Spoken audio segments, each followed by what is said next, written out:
Baik, Assalamualaikum warahmatullahi wabarakatuh dan selamat sejahtera. Kita sambung lagi. Tadi bahagian satu, soalan satu. Okey, seterusnya soalan nombor 28. Apakah faktor luaran yang boleh mempengaruhi perubahan visi, misi dan objektif perniagaan? Bila kita sebut faktor luaran, jawapannya ialah sosio budaya. C jawapannya. Soalan nombor 29. Faktor yang digunakan untuk menilai kemampuan sesebuah perniagaan bertahan dalam pasaran ialah menilai kemampuan sesebuah perniagaan kita akan tengok dari segi kewangan dan juga sumber kewangan. Jawapannya ialah D, 3 dan 4. Soalan nombor 30, antara berikut kriteria yang manakah yang boleh digunakan untuk menilai pencapaian visi, misi dan objektif perniagaan? Jawapan yang tepat ialah di sini 1, share pasaran dan 4, penyediaan perkhidmatan. Sebenarnya dalam soalan ni kita boleh rujuk nota dalam buku teks pun ada, lebih kurang 165 ke gitu. Pencapaian visi, misi dan objektif ni boleh kita apa tu? Kita nak menilai tu, kita boleh gunakan, kita boleh tengok dari segi daya saing, penyediaan perkhidmatan, pertumbuhan perniagaan, bagaimana kita memaksimumkan keuntungan, daya saing, share pasaran, jualan, titik pulang modal dan sebagainya.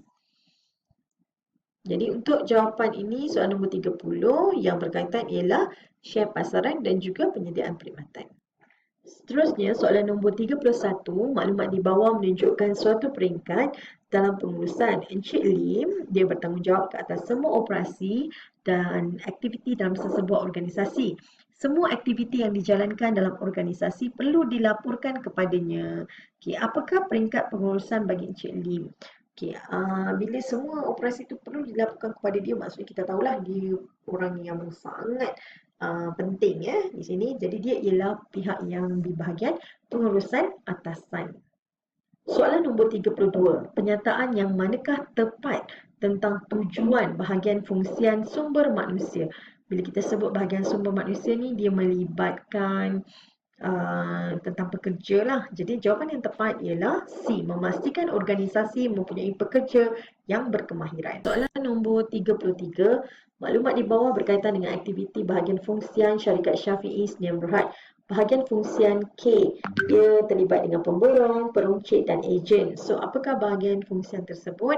Ialah jawapannya A, bahagian jualan. Soalan nombor 34, penyataan manakah merupakan maksud pembangunan produk baharu? Produk baharu ni bermaksud memperkenalkan produk baharu untuk pasaran lama. Bila kita nak buat macam ni, apabila produk kita ni kita berniaga tetapi kita punya produk tu mungkin jualannya tidak meningkat ataupun hanya menunjukkan trend mendatang. So kita kena buat sesuatu pada produk kita. Sama ada kita memperbaharui produk ataupun kita kenalkan satu-satu produk yang baru kepada pasaran yang sedia ada. Jawapan bagi soalan nombor 34 ialah B. Seterusnya, soalan nombor 35, rajah di bawah menunjukkan langkah-langkah pembangunan produk baharu. Langkah-langkah pembangunan produk baru dia mula dengan penjanaan idea, kita cari idea, kemudian kita saring, kita pilih idea mana yang dalam banyak-banyak tu yang kita rasa sesuai. Kemudian apa kita buat? Di sini M ni kita sepatutnya buat ujian pemasaran. Kemudian kita bangunkan strategi pemasaran, kita buat analisis perniagaan, kita buat pembangunan produk dan akhir sekali kita buat pembangunan produk dan uji konsep.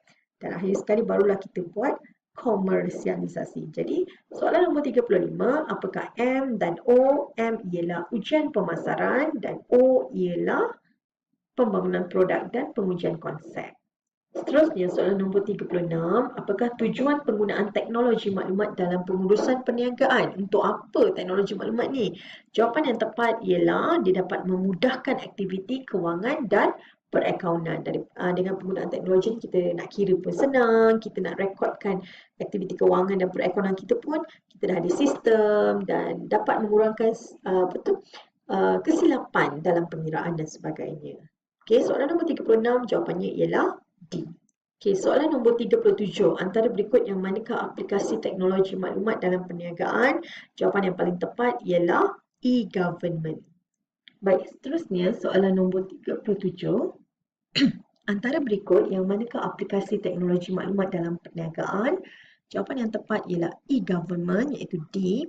Apa itu e-government? Kita ulang kaji balik. E-government ialah di mana pihak perniagaan menggunakan secara dan talian untuk sebarang urusan perniagaan yang melibatkan pihak kerajaan seperti kementerian dan jabatan kerajaan. Contohnya macam kita nak bayar cukai ke, ada setengah perniagaan nak bayar saman ke, itu semua kita boleh gunakan e-government. Okay? Dan kelebihannya dia akan memudahkan kita lah lebih cepat sebab semuanya dilakukan secara atas talian. Seterusnya, nombor 38, gambar berikut berkaitan dengan peranan bahagian teknologi maklumat dan komunikasi ICT terhadap sebuah bahagian fungsian. Okay, kalau kita tengok kat sini ada YouTube, mail, kalkulator dan sebagainya. Ini ialah apakah bahagian fungsian tersebut?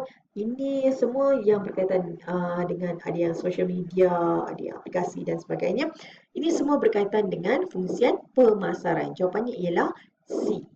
Okey, seterusnya soalan nombor 39, pernyataan manakah merupakan hubungan bahagian pemasaran dengan bahagian pengeluaran? Okey, untuk soalan ini, apa kaitan dia antara bahagian pemasaran dengan bahagian pengeluaran? Sebenarnya kalau bahagian pemasaran dengan pengeluaran ni dia kena selalu berhubung sebenarnya sebab dia nak menetapkan bila produk boleh keluar, kalau macam bahagian pemasaran nak order dan sebagainya. Bahagian pengeluaran pula bila boleh keluar benda tu. Okay, dan apa produk yang boleh dikeluarkan pada masa itu. Okay, so semua itu melibatkan perancangan. Jadi jawapan yang tepat bagi soalan ini ialah D. Membuat perancangan jualan untuk sesebuah produk. Soalan yang terakhir, soalan nombor 40. Perniagaan besar berfungsi membantu perniagaan kecil dalam fungsian khidmat pelanggan. Apakah pendekatan yang dilaksanakan oleh fungsian khidmat pelanggan bagi perniagaan bersaiz besar tersebut kepada perniagaan bersaiz kecil? Okey, ni kalau kita tengok dekat dalam nota atau buku teks memang banyak dia punya fungsi. Tapi salah satunya ialah yang betul sebenarnya perniagaan bersaiz besar dia akan menghubungi perniagaan kecil bagi membantu mengurus sumber manusia dengan baik. Kalau yang B ni, perniagaan bersaiz besar akan menghubungi perniagaan kecil bagi menambah dan mengukuhkan pesanan sedia ada ni, ayat ni betul tapi yang salahnya dekat sini sebenarnya yang menghubungi ni bukan perniagaan bersaiz besar, yang menghubungi ialah perniagaan bersaiz kecil. Jadi yang tepat sekali untuk soalan ini ialah C. Perniagaan bersaiz besar akan menghubungi perniagaan bersaiz kecil bagi membantu mengurus sumber perniagaan, sumber manusia dengan baik. Itu saja untuk kali ini perbincangannya. Mudah-mudahan perbincangan kali ini bermanfaat dan dah selesai membuat catatan. Kita jumpa lagi untuk perbincangan soalan yang akan datang. Terima kasih.